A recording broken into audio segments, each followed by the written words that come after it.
Hi, I'm Nikki. Welcome to my channel where we get nerdy. So today we have a little bit of a haul. I turned 30 yesterday, so this stack of books were my birthday presents. I'm including my Beacon Book Box Book of the Month, mainly because it came in my birthday month, so it counts in my head. So which I did film a Beacon unboxing, but it is extremely chaotic because I did it outside at my parents' house yesterday before my birthday party started. And it's just chaos, pure chaos. So I'm really debating if I'm going to upload it. So, where to start? We'll start with the Beacon Box book. So, Blade of Secrets by Trisha Levenseller. It says, 18-year-old Ziva prefers metal to people. She spends her days tucked away in her forge, safe from society and the anxiety it causes her, using her magical gift to craft unique weapons imbued with power. Okay, so we have a magical blacksmith with social anxiety. Okay. And this is from the author of the Daughter of the Pirate King duology, which I got an Amazon gift card, and Daughter of the Pirate King I bought, and it's on its way. It'll be here June 1st, so that's technically a birthday, part of the birthday haul. I know there's some other ones that are still coming in the mail, so I'll do this. This is part 1. We'll do a part 2. So, Blade of Secrets. First one. Next, we have Dewey by Vicky Myron with Brett Witter. Apparently it's about a cat that lives in a library. Dewey Read More Books was only a few weeks old when he was stuffed into the Spencer Public Library returned book slot. He immediately won the heart of the town, and especially library director Vicky Myron, a single mother who survived the loss of her family farm, a breast cancer scare, and an alcoholic husband. For the next 19 years, this library cat never stopped charming the people of Iowa with his enthusiasm, warmth, humility, and above all, the sixth sense about who needed him the most. As his fame grew, Dewey became the symbol of a proud farming community fighting the greatest crisis in its long history, and a source of inspiration for people all over the world. I got this from my friend Felicia. Felicia knows I like cats because I have 6. So cat and books, sold. I gotta read it. And he's cute too. It's the cutest little kitty. Next, we'll just switch between the hard covers and the soft covers. We have The Babysitter's Coven by Kate Williams. 17-year-old Esme Pearl has a babysitter's club. She knows it's kind of lame, but what else is she supposed to do? Get a job? Gross. Besides, Esme likes babysitting and she's good at it. Lately, Esme needs all of the cash she can get because it seems like destruction follows her wherever she goes. Let's just say she owes some people a new tree. That's really random. But it's pitched as being the Babysitters Club meets Buffy. So I'm interested in it. We shall see how it goes. I looked it up. There's some mixed reviews online, so I don't know. We'll find out. Next, A Touch of Darkness by Scarlett St. Clair. This is a Hades and Persephone retelling. Persephone is the goddess of spring by title only. The truth is, since she was a little girl, flowers have shriveled at her touch. After moving to New Athens, She hopes to lead an unassuming life disguised as a mortal journalist. Hades, god of death, has built a gambling empire in the mortal world, and his favorable bets are rumored to be impossible. After a chance encounter with Hades, Persephone finds herself in a contract with the god of the dead, and the terms are impossible. Persephone must create a life in the underworld or lose her freedom forever. The bet does more than expose Persephone's failure as a goddess, however, as she struggles to sow the seeds of her freedom. Love for the god of death grows, and it's forbidden. Ooh. I really just like this cover. Like, look at the, like, filigree and the really pretty flowers. I really like it. My friend Bree bought me this. I can't remember what she wrote on the gift card, but it was funny. Is that the one that just happened to fall in the cart? It was either this that happened to fall in the cart or one of the others that just happened to fall in the cart. Next, These Violent Delights by Chloe Gong. I know, I'm like late to the party on all accounts with a bunch of these books, but better late than never, right? This is a Romeo and Juliet retelling set in 1926 and in Shanghai between two warring gangs. Like, What else are you supposed to say? like, that's it. That's the basis of the whole story. But it's been getting glowing reviews from a bunch of other booktubers, so I can only imagine. And then my friend Shane obviously did not pay attention to what he grabbed, but we still love Shane. He grabbed me book 3 of 2 series. First one being Bitter Blue by Kristen Cashore. This is the 3rd book in the Graceling series, which I have the first book, but I don't have the second. So there's Barnes & Noble gift cards in my pocket that at some point in my time, I will go to Barnes & Noble and I will get book 2. But, of course, I don't know what this book is about because I haven't read 1 or 2. Yeah. Failure on my part, I know. But I'm one of those that because let's be honest, when I was reading Stalking Jack the Ripper, we found out that I cannot handle not owning all the books because I get sucked into the worlds and I need to know what happens right off. So, I have book 1, and I've got book 2. I have book 1 and book 3, so I gotta get book 2. And my book 1 doesn't match this one, and it probably will not match my book 2, so I probably buy book 1 again and give that one to someone, because that's just how I am. But I do know that in this world, people are born with graces, meaning they're like really good at something specific. And in book 1, our main character, her grace is killing. Like, she's just good at killing people. And she does the king's bidding, who's her uncle.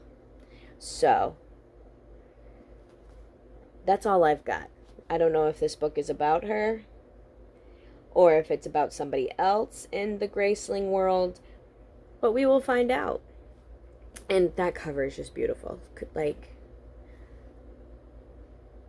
it's just beautiful. Oops, I dropped it. The second series that I got, the 3rd book,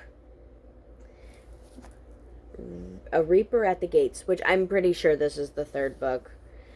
I can't find a list as to the order to read them.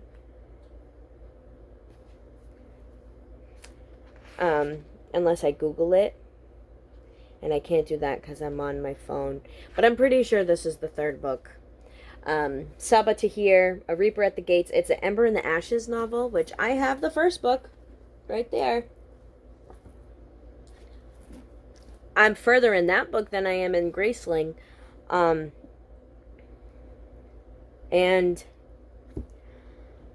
I haven't read it in a little bit, so I really couldn't tell you much about it. I do know that there's like this dystopian thing going on with the military and like martial law type stuff. And then there's the scholars, which have practically been all killed out. Yeah, I don't remember much. But I do know that we have Leia, and Elias in the first book. And then on the back of this one, apparently there's a Helene. Yeah. I don't want to read the synopsis of this one because I don't want it to ruin the first two books. You know what I mean? So we will find out together when I read these. Which, God only knows when, because we have Whatever You Want-a-thon in June, which some of these books might be able to fill that. Possibly. But as of right now, Whatever You Want-a-thon is looking chaotic. And it's not even June yet. So, next book. I am stupid excited about this book. But at the same time, I'm stupid nervous.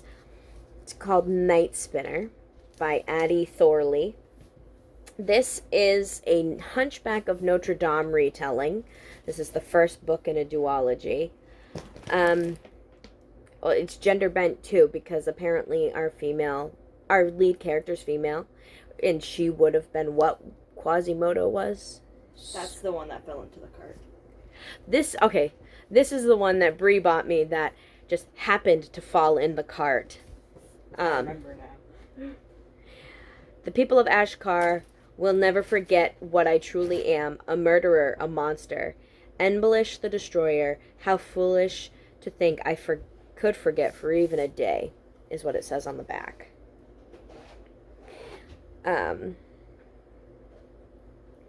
So yeah. The Hunchback of Notre Dame reimagined as a tundra-inspired epic fantasy is how it's blurbed. And look at the cover. Like, isn't that pretty? Like that monochromatic blue. I haven't even been looking at these naked. So, got a navy blue and then silver on the spine. I guess I should have gone and looked at all of these hardbacks naked. We're going to go back. Rewind these Violent Delights. Let's see what it looks like naked.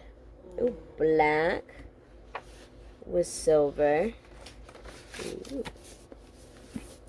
Babysitter's Coven. What do you look like naked? It's pink with a pentagram.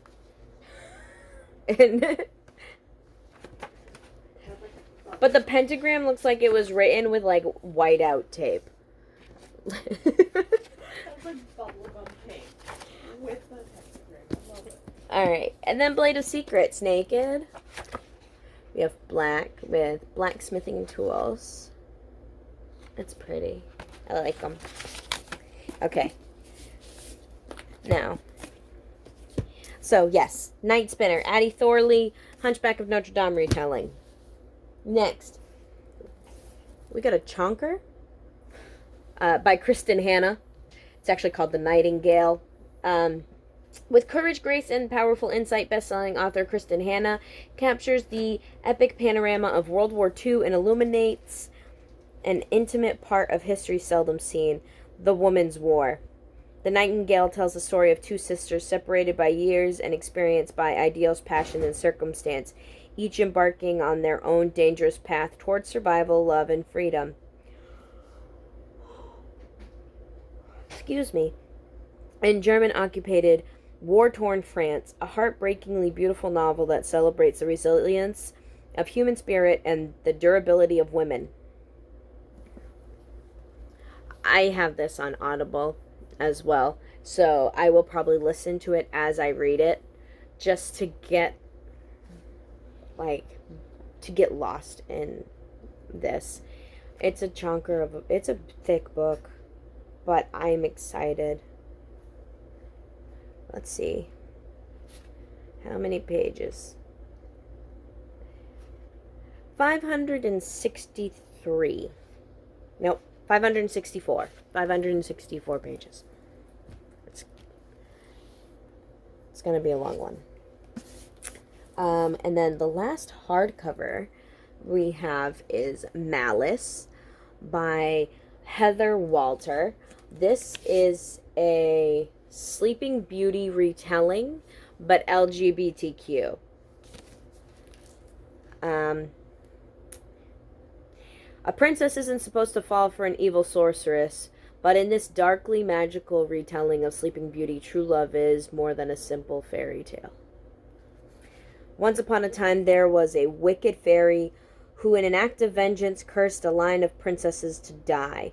A curse that could only be broken by true love's kiss. Heard that before, haven't you? The handsome prince, the happily ever after. Utter nonsense. Let me tell you, no one in the Briar actually cares about what happens to its princesses. Not the way they care about their jewels and elaborate parties and charming elixirs. I thought I didn't care either. Until I met her. Princess Aurora, the last heir to the Briar throne, kind, gracious, the future queen her realm needs.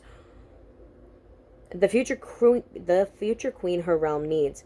One who isn't bothered that I am Alice, the dark grace, abhorred and feared for the mysterious dark magic that runs in my veins, humiliated and shamed by the same nobles who pay me to bottle hexes and then brand me a monster. Aurora says I should be proud of my gifts, that she cares for me, even though a power like mine was responsible for her curse. But with less than a year until that curse will kill her, any future I might see with Aurora is swiftly disintegrating. She can't stand to kiss yet another insipid prince. I want to help her. If my powers began her curse, perhaps it can lift it. Perhaps together we can forge a new world. Nonsense again, because we all know how this story ends. Aurora is the beautiful princess and I am the villain. And that just sounds amazing. Absolutely amazing. What do you look like naked? So, naked, we have a white, with a nice red on the spine. Okay. I'm excited for this. This is another book from Bree, because Bree's favorite princess is Aurora and Rapunzel, and she wanted to buddy read. Next, we have Blood Witch by Susan Dennard. Look at Adrian right there on the cover. He's kind of scary looking. So, this is the fourth book in the Witchlands series. You have Truth Witch, Wind Witch, Sight Witch, and now Blood Witch.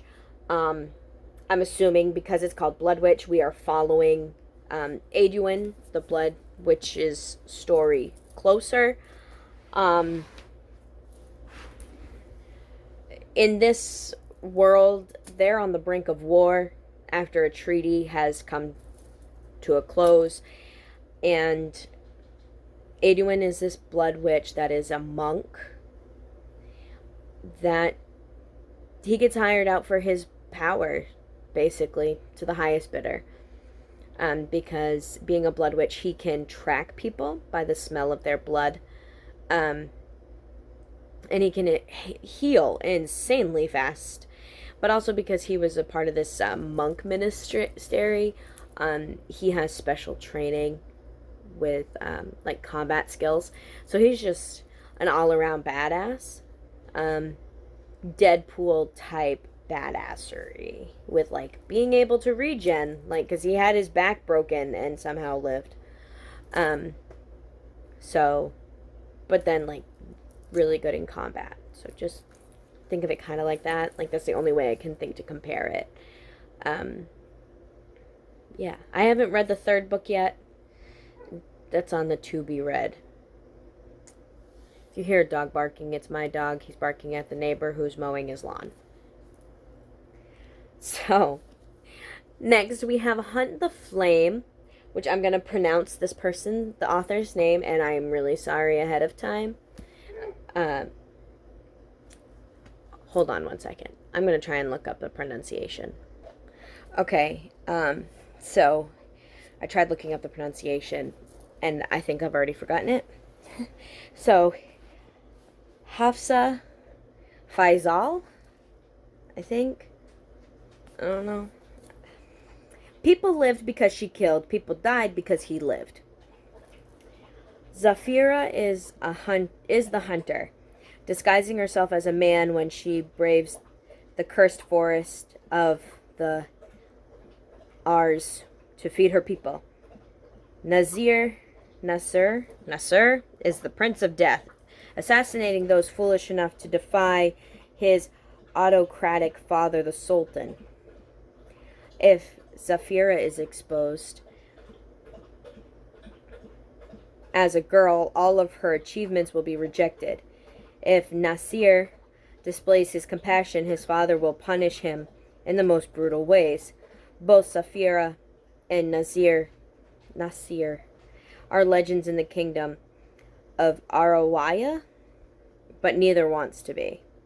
War is brewing, and the Ars sweeps closer with each passing day, engulfing the land in shadow, while Zafira embarks on a quest to uncover a lost artifact that can restore magic to her suffering world and stop the Ars. Nasir is sent by the Sultan on a similar mission, retrieve the artifact, and kill the hunter.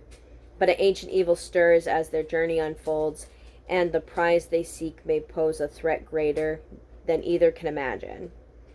Set in a richly detailed world inspired by ancient Arabia, We Hunt the Flame is a gripping debut of discovery, conquering fear, and taking identity into your own hands. That sounds amazing. Barnaby, go lay down. My dog's trying to get in my lap, and he's a 60-pound basset hound. That's not going to work. Not with this stack of books I got right here. And the fact that I sit on the floor to record. And my tripod is literally, like, right there. So, it would knock it over. Second to last. I'm saving a big thing for last, but second to last, we have Gods of Jade and Shadow by Sylvia Moreno Garcia. A dazzling fairy tale, a whirlwind tour of 1920s Mexico, vivid with jazz memories of revolution and gods, demons, and magic. A young woman and a Mayan death god embark on a life-changing journey in this one-of-a-kind fairy tale inspired by Mexican folklore. Excuse me. Sorry. The Jazz Age is a time of daring dances and fast music, but not for Cassiopeia Tun. She is stuck in her dusty small town performing menial chores until the day she opens a curious wooden box and accidentally frees an imprisoned deity.